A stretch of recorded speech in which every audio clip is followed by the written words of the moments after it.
नमस्कार, आप देख रहे हैं news in India. News in India में आपका स्वागत है। आइए नजर डालते हैं आज की कुछ खास खबरों पर। आजमगढ़ में त्रिस्तरीय पंचायत चुनाव को लेकर मतदान कर्मियों की ट्रेनिंग डीएवी डिग्री कॉलेज में चल रही है। पंचायत चुनाव का नामांकन पूरा होने के बाद मतदान कर्मियों को प्रशिक्षण दिए जाने का काम शुरू कर दिया गया है। मतदान कर्मियों को प्रशिक्षण डीएवी डिग्री कॉलेज में दिया जा रहा है। जिलाधिकारी राजेश कुमार ने बताया कि मतदान के प्रशिक्षण में लगाए गए सभी कर्मियों को पूरे प्रशिक्षण के दौरान मास्क लगाना अनिवार्य होगा और जो भी कर्मचारी 45 वर्ष से अधिक आयु सीमा के हैं वह प्रशिक्षण के बाद उनके ब्लॉक में वैक्सीन भी लगाई जाएगी, जिससे कि कोविड-19 के दिशा निर्देशों का पूरी तरह से पालन हो सके और कोरोना के खतरे से उन्हें बचाया जा सके। सबको निर्देश दिए गए कि मास्क ही लगाएंगे और हम जो हमारी टीम यहाँ पे सैनिटाइज़ करा रही है एंट्री करने से पहले, उनको भी हमने हिदायत दी है कि अगली बार जो भी यहाँ पे आते हैं प्रशिक्षण के लिए उनको गेट पे ही ये चीज़ अवगत कराते रहें कि मास्क पूरे टाइम पहन के रहना है, उसको नाक से नीचे नहीं करना है, जिससे कि कोरोना से सबकी बचत रहे। और ये भी संदेश यहाँ पे हमने दिया कि 45 साल से अधिक आयु के जो यहाँ पे कार्मिक हैं वो अपने ब्लॉक में जाके प्रशिक्षण लेने के बाद अपना वैक्सीनेशन भी कराएं। तो सभी कोरोना की गाइडलाइंस का पालन कराया जा रहा है और हमें उम्मीद है कि बिल्कुल सही तरह से चुनाव हम लोग कराएंगे। प्रशिक्षण की क्वालिटी देखते हैं।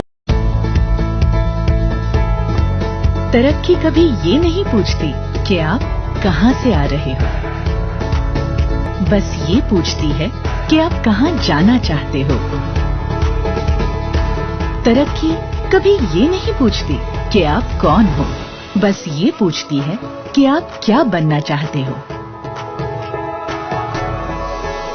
तरक्की आपको कभी नए रास्ते दिखाएगी तो कभी नए दोस्तों से मिलवाएगी। बस आपको तय करनी है आपके तरक्की की रफ्तार, एक नई सोच और हर रोज कुछ बेहतर करने की प्रेरणा, अपने लिए और अपनों के लिए।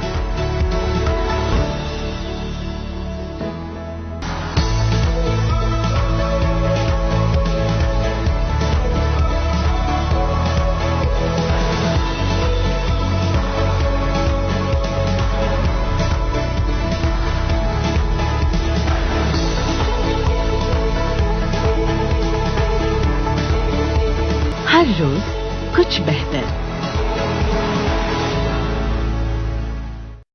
जम्मू कश्मीर के शोपियां में सुरक्षा बलों और आतंकवादियों के बीच मुठभेड़ कल से ही जारी है। सुरक्षा बलों को यहां की एक मस्जिद के अंदर आतंकियों के छिपे होने की जानकारी मिली थी, जिसके बाद ऑपरेशन शुरू हो गया। मस्जिद के इमाम और अंदर घिरे एक आतंकी के भाई को सुरक्षा बलों ने अंदर भेजकर आत्मसमर्पण करने के लिए कहा। ऑपरेशन अब भी जारी है और साथ ही मस्जिद को भी बचाने के प्रयास किए जा रहे हैं। कश्मीर जोन की पुलिस के मुताबिक घिरे हुए आतंकी को समझाना बुझाना, समर्पण करने और मस्जिद को बचाने के लिए आतंकी के भाई और स्थानीय इमाम को अंदर भेजा गया है। अंसार गजवात उल हिंद जैश-ए मोहम्मद का एक ही अंग है। इस ऑपरेशन को सुरक्षा बलों की संयुक्त टीम अंजाम दे रही है। कश्मीर घाटी के शोपियां जिले में आतंकियों और सुरक्षा बलों के बीच मुठभेड़ चल रही है। इस मुठभेड़ में सुरक्षा बलों ने 3 आतंकियों को मार गिराया है। मारे गए आतंकियों की शिनाख्त नहीं हुई है। मुठभेड़ में 3 जवान भी घायल हुए हैं, जिन्हें उपचार के लिए अस्पताल में भर्ती कराया गया है। एक जवान की हालत गंभीर बताई जा रही है। इलाके में आतंकियों की मौजूदगी की सूचना मिलने पर सुरक्षा बलों ने तलाशी अभियान शुरू किया था, जिसके बाद घेराबंदी के दौरान आतंकियों ने फायरिंग करनी शुरू कर दी। इसके बाद जवानों ने मोर्चा संभाला और 3 आतंकियों को मार गिराने में सफलता पाई। फिलहाल मुठभेड़ जारी है। विदेश मंत्रालय के प्रवक्ता अरिंदम बागची ने कहा कि जलवायु परिवर्तन पर अमेरिका में शिखर सम्मेलन 23 और 24 अप्रैल को बुलाई गई है। अमेरिकी राष्ट्रपति जो बिडेन के विशेष दूत जॉन कैरी भारत की यात्रा पर आए थे। राष्ट्रपति बिडेन के निमंत्रण पर पीएम नरेंद्र मोदी अन्य विशेष नेताओं के साथ शिखर सम्मेलन में भाग लेंगे। उन्होंने कहा कि भारत दक्षिण अमेरिका के पराग्वे में एक दूतावास भी खोल रहा है। आगे रूस के विदेश मंत्री सर्गेई लावरोव के पाकिस्तान के दौरे को लेकर मीडिया के सवालों का जवाब देते हुए अरिंदम बागची ने कहा कि रूस के साथ भारत की दोस्ती करीबी से परखी हुई है। इसकी अपनी अहमियत है, इसलिए रूस के किसी अन्य देश के दौरे से भारत के संबंधों पर कोई प्रभाव नहीं पड़ सकता है। हालांकि बागची ने रूस की ओर से पाकिस्तान को हथियार आपूर्ति पर कोई टिप्पणी नहीं की। लावरोव इसी हफ्ते भारत दौरे पर आए थे। विदेश मंत्रालय ने कहा कि ये दौरा द्विपक्षीय संबंधों के कई अहम पहलुओं पर चर्चा का अवसर बना। इस दौरान अगले भारत रूस वार्षिक सम्मेलन की तैयारियों की भी समीक्षा की गई। साथ ही साझा हितों वाले क्षेत्रीय एवं वैश्विक मुद्दों पर भी बात हुई। कोविड के मामलों की बात करें तो देश भर में कोविड के बढ़ते मामलों को देखते हुए ग्रुप ऑफ मिनिस्टर्स की 24वीं बैठक आज हो रही है और इस बैठक में कोविड से उबर रही चुनौतियों पर विचार किया जा रहा है और इस बैठक में विदेश मंत्री, नागरिक उड्डयन मंत्री, गृह राज्य मंत्री शामिल हैं। बैठक शुरू होने पर स्वास्थ्य मंत्री डॉक्टर हर्षवर्धन ने कहा कि कोविड को लेकर हालात बदले हैं। उन्होंने इस बात पर भी चिंता जताई कि कोरोना संक्रमण के बढ़ते मामलों के पीछे लोगों का ढीला ढाला रवैया है जो कोविड प्रोटोकॉल का पालन नहीं कर रहे हैं। उन्होंने मंत्री समूह को कोविड की ताज़ा स्थिति की जानकारी दी और ये भी कहा कि रिकवरी रेट 91% तक हो गई है और स्वास्थ्य मंत्री ने बताया कि पिछले 24 घंटे में 1,31,000 से ज़्यादा मामले देश में आए हैं। 149 जिलों में एक हफ्ते में कोई केस देखने को नहीं मिला है। 63 जिलों में 28 दिन से कोई मामला नहीं आया है। 9 करोड़ 43 लाख से अधिक लोगों को अब तक वैक्सीन दी जा चुकी है। अस्पताल की सुविधाएं बेहतर हैं। देश में 15,000 से ज़्यादा कोविड अस्पताल हैं जहां 18 लाख से अधिक बेड हैं। उन्होंने ये भी कहा कि बीते सप्ताह भारत ने एक दिन में 43 लाख वैक्सीन देने का रिकॉर्ड बनाया जो शायद दुनिया में सबसे अधिक है। और स्वास्थ्य मंत्री ने यह भी कहा कि भारत की मृत्यु दर लगातार कम हो रही है। उन्होंने जानकारी दी कि देश में अभी कोरोना से मरने वालों का प्रतिशत 1.28 है। 9 crore 43 lakh 34,262 doses have been given to people in India of the various priority groups, and in the last 24 hours itself we have given 36 lakh 91,511 doses. This figure, in fact, in last week we one day even gave 43 lakh doses. This is probably the highest given anywhere in the whole world. Right now 0.46% of the active critical patients, they are on ventilator, 2.31% are in ICUs and 4.51% are on oxygen supported beds. In the last 24 hours we have lost 780 patients in the country. Our fatality rate fortunately continues to actually come down, and right now it is 1.28%. किसान आंदोलन के कारण दिल्ली से विभिन्न राज्यों की लगने वाली सीमाओं पर सड़कें बंद हैं। दिल्ली से गाजियाबाद आने के लिए तो रास्ते खुले हैं, लेकिन दिल्ली की तरफ जाने वाली सड़कों को एहतियातन नहीं खोला गया है। आंदोलन के शुरुआती दिनों में नोएडा की सड़कें भी बाधित रहीं, जिसके खिलाफ एक महिला ने सुप्रीम कोर्ट का रुख किया था। मामले पर सुनवाई करते हुए सुप्रीम कोर्ट का कहना है कि विरोध प्रदर्शन के दौरान सार्वजनिक सड़कों को अवरुद्ध नहीं किया जाना चाहिए। महिला ने कोर्ट से नोएडा और दिल्ली के बीच बिना प्रभावित आवाजाही सुनिश्चित करने के लिए सड़कों को खाली कराने के लिए दिशा निर्देश जारी करने की मांग की थी। सुप्रीम कोर्ट का कहना है कि सड़कों पर यातायात का मुक्त प्रवाह होना चाहिए। आपको बता दें कि तीनों कृषि कानूनों के खिलाफ हरियाणा, पंजाब और पश्चिमी उत्तर प्रदेश के किसान दिल्ली में बीते कई महीनों से प्रदर्शन कर रहे हैं। किसान संगठन और सरकार के बीच कई दौर की वार्ता भी हो चुकी है, लेकिन अभी तक इसका कोई हल नहीं निकला। प्रदर्शनकारी किसान तीनों कृषि कानूनों को वापस लेने की मांग पर अड़े हुए हैं। किसान आंदोलन से दिल्ली जाने वाली कई सड़कें बंद हैं। इसका सबसे ज़्यादा असर रोजाना ऑफिस जाने वाले व्यापारियों और अन्य यात्रियों पर पड़ रहा है। उन्हें वैकल्पिक रास्तों का सहारा लेना पड़ रहा है। भारत में कोरोना की दूसरी लहर पहली लहर की पीक को पार कर चुकी है। प्रधानमंत्री नरेंद्र मोदी ने कोरोना संक्रमण की दूसरी लहर के मद्देनजर राज्यों के मुख्यमंत्रियों के साथ वर्चुअल बैठक की। बैठक के बाद प्रधानमंत्री ने अपने संबोधन में कोरोना संक्रमण में अचानक बढ़ोतरी पर चिंता जताई। उन्होंने कहा, अगले 3 हफ्ते एहतियात बरतना बेहद जरूरी है। प्रधानमंत्री ने साफ किया कि संपूर्ण लॉकडाउन की जरूरत नहीं है। नाइट कर्फ्यू ही लोगों में जागरूकता लाने के लिए काफी है। गौरतलब है कि प्रधानमंत्री नरेंद्र मोदी ने साफ किया कि कोरोना संक्रमण को रोकने के लिए 3 चीजों की आवश्यकता है। गौरतलब है कि प्रधानमंत्री नरेंद्र मोदी ने साफ किया कि किस तरह से कोरोना संक्रमण को रोका जा सकता है।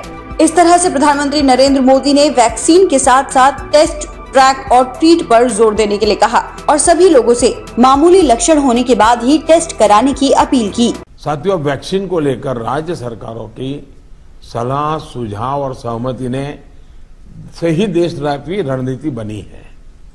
मेरा आप सभी से आग्रह होगा कि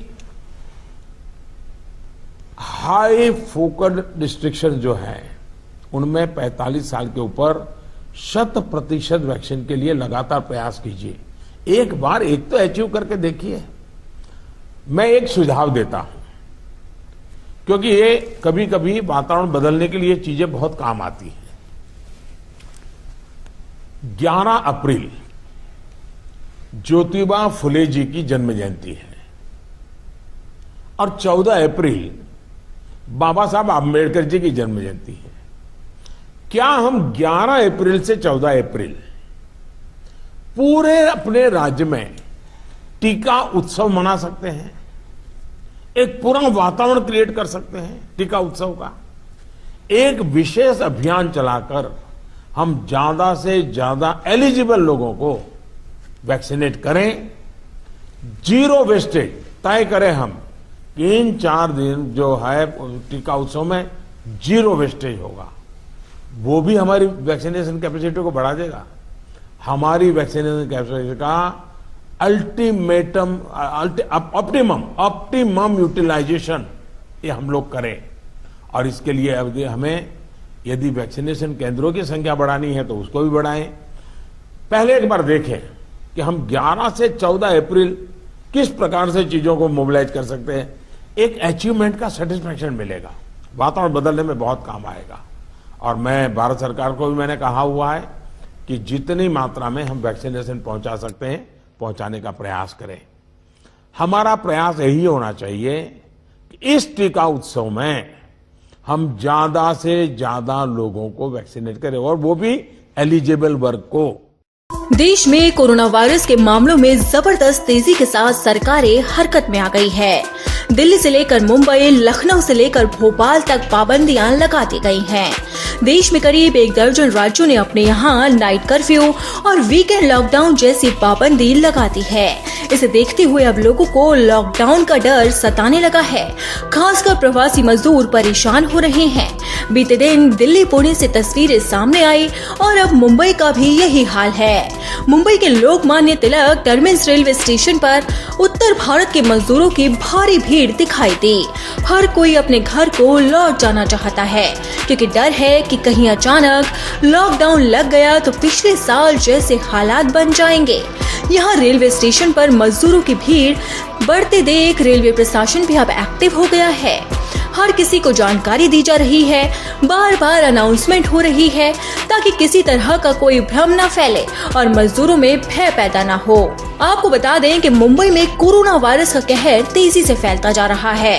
मुंबई में 9000 से ज्यादा केस सामने आए हैं।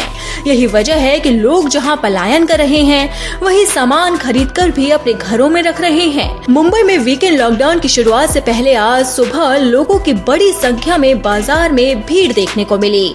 दादर की सब्जी मंडी में लोग बड़ी संख्या में पहुंचे और लॉकडाउन से पहले ही सामान खरीदने की कोशिश करते दिखे। यानी साफ है कि लोगों के मन में लॉकडाउन को लेकर डर फिर से पैदा हो गया है। गांव जा रहे हैं, बलरामपुर जिला गएसड़ी गांव, उत्तर प्रदेश। जी। ये अभी क्यों जा रहे हैं, क्या डर लग रहा है आपको? बस लॉकडाउन की वजह से पिछली बार जो परेशान हुए थे, ट्रक से जाना पड़ा, बस भी नहीं मिल रहा था, ट्रक से टेम्पो से, इसीलिए इसी वजह से जा रहे हैं। पिछली बार लॉकडाउन हुआ था, बहुत परेशान हुए थे, बहुत तकलीफ़ें हुई थी, हम लोग बहुत दिन बगैर खाना खाए गुजारे थे, पैसा नहीं था, इमीडिएटली ऐसे लॉकडाउन हो गया था, इस वजह से हम डर रहे हैं। चुनाव को लेकर प्रत्याशियों ने अब जनसंपर्क अभियान तेज कर दिया है। प्रत्याशी अपने समर्थकों के साथ गांव-गांव जाकर जनसंपर्क कर रहे हैं। लोगों की समस्याओं से रूबरू होते हुए उनका समाधान करने की कोशिश कर रहे हैं। कोई अपनी प्रतिष्ठा को दांव पर बता रहा है तो कोई पार्टी की प्रतिष्ठा। आज जनसंपर्क अभियान के अंतर्गत फिरोजाबाद के जिला पंचायत वार्ड संख्या 3 से सपा प्रत्याशी अर्चना यादव के समर्थन में लोगों ने गांव कंथरी, नगला केवल, नगला महाराम में जाकर जनसंपर्क किया, बड़े बुजुर्गों से आशीर्वाद लिया। आज हम लोग ग्राम कंथरी में समाजवादी पार्टी की प्रत्याशी श्रीमती अर्चना यादव के पक्ष में मतदान की अपील कर रहे हैं। वोट मांगते हुए आज हम कंथरी, नगला राजाराम, नगला महाराम, नगला केवल में हमारे कार्यक्रम है। जनसंपर्क के दौरान ग्रामीणों ने अर्चना यादव के समर्थकों का फूल माला पहनाकर स्वागत किया। जनसंपर्क के दौरान सपा कार्यकर्ता भी साथ में मौजूद थे। इस समय पूरे प्रदेश की जनता जान रही है कि प्रदेश में त्रिस्तरीय पंचायत चुनाव चल रहे हैं। जहाँ तक जिला पंचायत वार्ड संख्या 3 की बात है, मैं 3-4 दिन से इन लोगों के साथ क्षेत्र में गया हूँ। श्रीमती अर्चना यादव और डॉक्टर धर्मेंद्र यादव, इनका जो काफिला है वो गांव-गांव जो घूम रहा है, उसमें बहुत अच्छा जनता का इन्हें प्यार मिल रहा है, दुलार मिल रहा है और जनता का जोश और उत्साह बता रहा है कि श्रीमती अर्चना यादव जो समाजवादी पार्टी की कैंडिडेट हैं, उनके प्रति लोगों का बहुत भारी रुझान है और ये भारी बहुमत से जीतेंगी, ऐसा मेरा मानना है।